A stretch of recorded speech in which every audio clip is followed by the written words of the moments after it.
strength from other women, and I think unlearning a lot of the things that society has kind of, I guess, taught you from basically birth. It just means equality for men and women. Equality, and that everyone has the same right to do the same as everyone else. That women have power. The social, political and economic equality of the genders.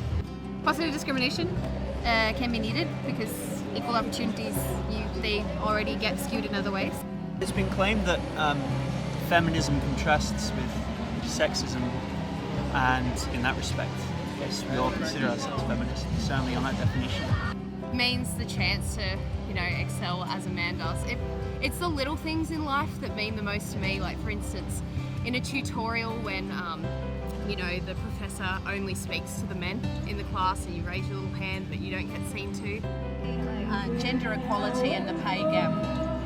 I think more businesses could do with paying women the same as men.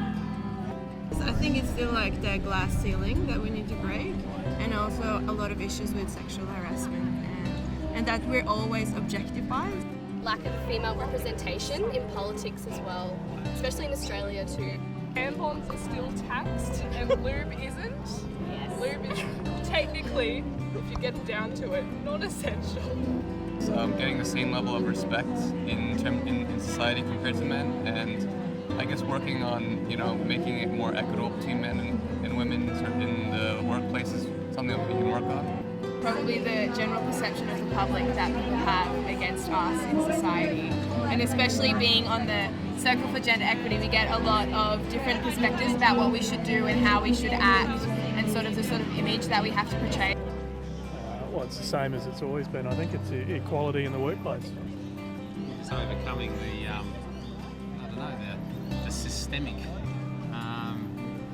discrimination that just seems to happen for no reason whatsoever.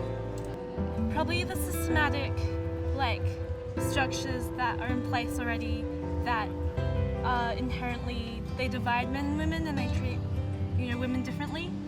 And it's breaking down those barriers, whether it's in the corporate world or in the public service.